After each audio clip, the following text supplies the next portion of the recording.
This is Whiskey Whereabouts. I'm Tim, and in this video I'm going to list the 10 best Scotch whiskies that I tried this year, and yes, I am going to name a whiskey of the year. My whiskey journey has taken me to Scotland and back. I've explored whiskey education, tastings, and distilleries from Islay to Speyside.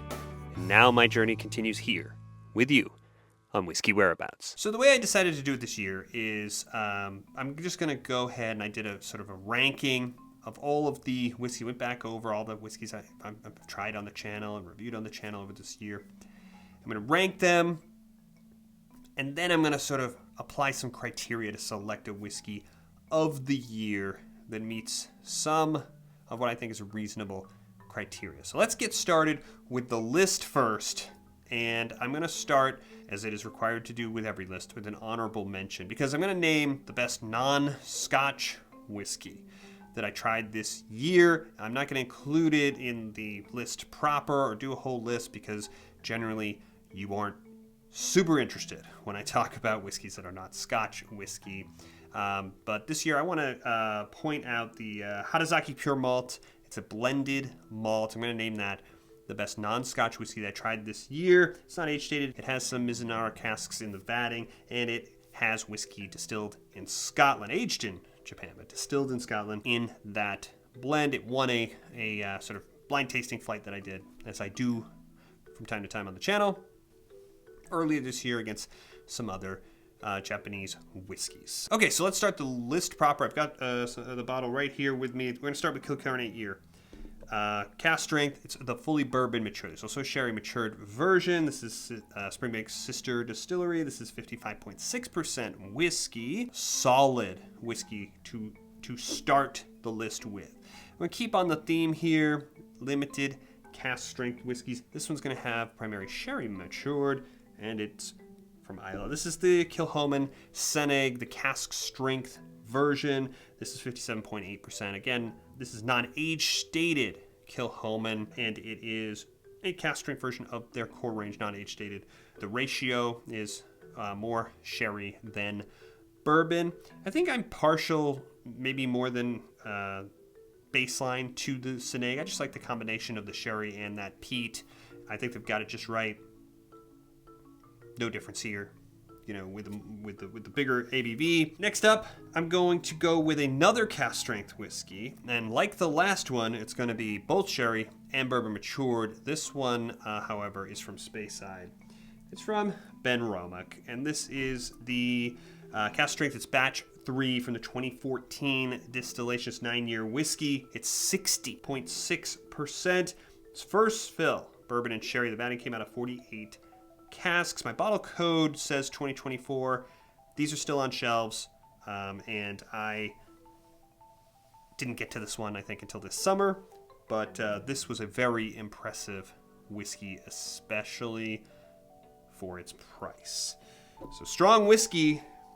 We've got to have some pretty serious stuff ahead for that not to make the top 5 this year. Next, I have a whiskey from a distillery that I really like, and I really liked this whiskey. It's another cask strength bourbon matured whiskey. It's got an age statement, and it's from Lechick. It's the 10-year Hebridean Moon. This is effectively a cask strength version of the 10-year, which is so beloved, certainly by me and by most. It was second fill bourbon matured. It's 58.8%. They limited it to 7,000 bottles. Performed very well in a blind flight that I put it in. There was only one much more expensive whiskey that was able to sort of eclipse it. The next whiskey on this list was one of my favorites of 2025. Unfortunately, it's another limited release. I think I said in the video that it was the best whiskey that I've had yet from this distillery. We're back at Kilchoman. This is the 13-year. It's a limited release, and it was a nice 50% ABV presentation. It's 50 ppm. That's the parts per million on the malted barley for the peat before the whole process. And a interesting, to me, response that I had to this, because generally with my, affection for the Seneg, I think of my preference being sherry matured Kilchoman. But again, I think this is the best Kilchoman I've ever had. You can see what the level is. I really enjoyed it. It's bourbon matured. It's octave cast at a quarter of a bourbon barrel. Rather than a quarter cast, it's a quarter of a sherry butt. And Calvados French apple brandy casks. This was really, really good stuff that I really enjoyed. Was it a little expensive? Yeah, but I'm glad I made the purchase and made the investment. I went back to the shop where I purchased this, hoping to score another one. Gone. There's a lot more of these sort of limited age status if they're celebrating the 20th anniversary. Kilhoman. So there's more hitting the shelves. I'm very interested after having this one of seeing, what even more years do. Now we have finally cracked the top 5. How did we beat some of those? That was a lot of whiskeys that were kind of specific to 2024, 2025 releases that made their way to me this year. But I also do a lot of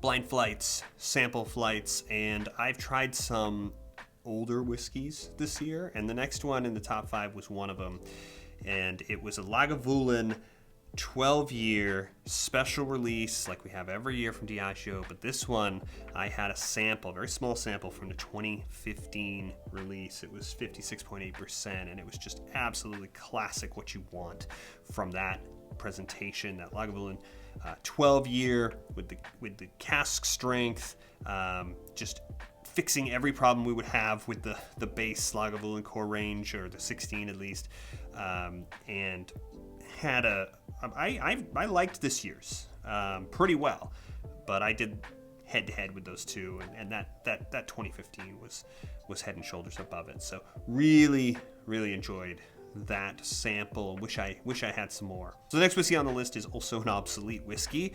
I do my Malt Madness tournament every March, and I get an advent calendar and I seed them. I take the 20 best whiskeys from the box, and I do a series of 4 blind flights. The winner advances, put them against each other in a championship flight, and then I declare a winner. And this year's winner, spoiler alert, was Bunnahabhain 12-year cask strength, the 2023 edition. So they took off, there was no 2024. This year, we did have its return. We had the 2025, which I have here, which I reviewed not too long ago on the channel, which is good, but the 2023 was better to me. I liked it better. Pretty strong presentation for what I really like about that whiskey. I think if I was doing the top 12, the 2025 probably would have made the list, but I did prefer the 2023. So the next whiskey on the list represents a pretty big jump for the price of the bottles, basically moving forward on the list. Also, it is a sort of representative of a series. Whiskeys, a little set of whiskeys that came out in the fall of 2024. I didn't get them to 2025. Their annual releases, and I didn't want the whole list to be sort of occupied, or nearly a third of the list, with all 3 of these whiskeys. So if I had done that and I had slotted all 3, the other 2 probably would have been right above and right below number 5, that 2015 Lagavulin special release. But the one I chose is the one I gave the highest rating to, Octomore, 15.3, and that's with a little bit of an explanation. This is too hot neat. I preferred the 15.1 when I had them in a flight. Neat. 0.1s are always good. This year's no exception. The 0.1's the base model, bourbon matured. The 0.2 is the same distillate with some different casks finishes. The 0.3 is a different distillate because it's all Islay barley. It also has some pretty insane stats: 61.3% ABV, 307.2 ppm. It's madness. It's a magic trick that's even drinkable. With the water, this thing really leveled up with a little bit of water. So I placed it the highest with that sort of provision. It's certainly the most expensive of the 3, and certainly not a cheap bottle, but it was the one that I went with. This is the case with all of them. 5-year whiskey that costs way too much, but it's a very special whiskey, Octomore, so generally, and the 0.3s usually are pretty intense, but have something sort of special something. So it only gets more expensive from there, and this top 3 was pretty competitive. Every year for the last 2 years, I've done a blind flight tournament similar to that Malt Madness with the Diageo special releases. This year I only got 7 of the 8. This is an asterisk, but the winner was just a runaway winner. It wasn't inexpensive. It was a 21-year Dalyuan at cask strength, 54.8%. It's fully sherry matured. Had all the sweetness, had nice sort of coffee kind of element to it to balance it. Just a really, really impressive and satisfying whiskey. Those big age statements with big price tags, that one I've seen for $500. Don't always win these blind fights. Certainly didn't happen last year, but that one was a mile ahead of the other ones that I had. One of them I didn't have. So how do I beat those 2 whiskeys? I gotta go all the way back to January. I think it was the first or second video of the year, maybe. We're getting this one in under the wire, and it was an adventure, to be sure. But the whiskey that I have is the Bunnahabhain 25-year was the #1 whiskey that I had this year. It's, again, an old bottling. So I had some really bad experiences with the cork. I did a whole video about that, in addition to my review of the whiskey. And one of the reasons that I'm not, totally shocked that I had cork problems is that this is a very old bottle. Bottle code on it is August of 2016. So this is old packaging and an old version of some really well-aged whiskey. Pretty special whiskey. 46.3% Bunnahabhain presentation, bourbon and sherry. It's majority bourbon, an old bottling of a very special whiskey. And I am very hopeful that as we go farther in to 2026, we're going to hit the next big milestone. I opened this up the last time we had a sort of a milestone for subscribers. We've got another one coming up at 4,000. If you haven't subscribed, make sure you do. Hit this little button here in the corner. We'll let you do that. It's Laphroaig 25-year. The bottle's on that shelf back behind me. I haven't opened it yet. Once we get a little closer, we're gonna open it up. That's the bottle. We're gonna celebrate that milestone. And this is the goal. I'm hoping that whiskey measures up to the expectation and is here either at the top or very near the top of this video next year. So those are my top 10. So how do I go from that list to naming a whiskey of the year? I could just name the whiskey of the year, the best whiskey I had. I could try to name a best sort of 2024-5 release. I don't want to do a list and then just have some limited release that nobody can get. And I haven't had all of those, or even a majority of them. I've had a good bit of that type of whiskey on this channel this year. I've decided to just make sure that I name a whiskey that's on core range whiskey that's reasonably available, and that is a reasonable and decent value. And so that excludes a ton of the whiskeys that we just talked about. Honorable mentions on this that I either tried on the channel or tasted on the channel, not necessarily reviewed, would be probably Glen Scotia 15-year.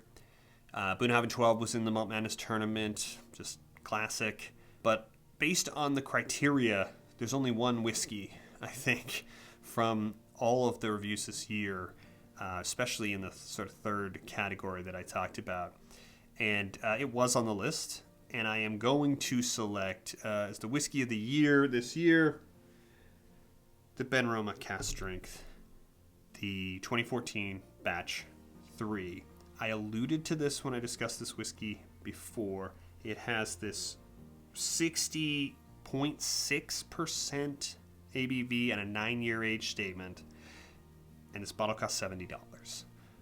It's tremendous value, and I gave it a final rating that incorporated that value accordingly. Incorporating values of 5-glass whiskey this year, and absolutely no complaints about this one. I'm deferring to Benroma. I went on the website to confirm that they classify the cask strength as part of the core range. They have the core range separated out from the contrast and the like. I went on right next to the big age stated whiskeys. This is there. This very bottle is still as of recording today on their website. So I am saying that it counts because that's how they've listed it. My bottle has a 2024 bottle code. I didn't get it until this year. Close enough. I think it's the current version, and I see that it is still available in some places where I've looked. Just a tremendous whiskey for the money. And so we're going to call it the best. We're going to call it the Whiskey of the Year 2025 here on the channel. This fantastic Ben Romack. What was your whiskey of the year? However you define it. Let us know in the comments, and make sure you subscribe. Again, we're working toward that number. Got to get that Lefroy 25 opened up. Big button's going to pop up right over here. I will see you on the next one.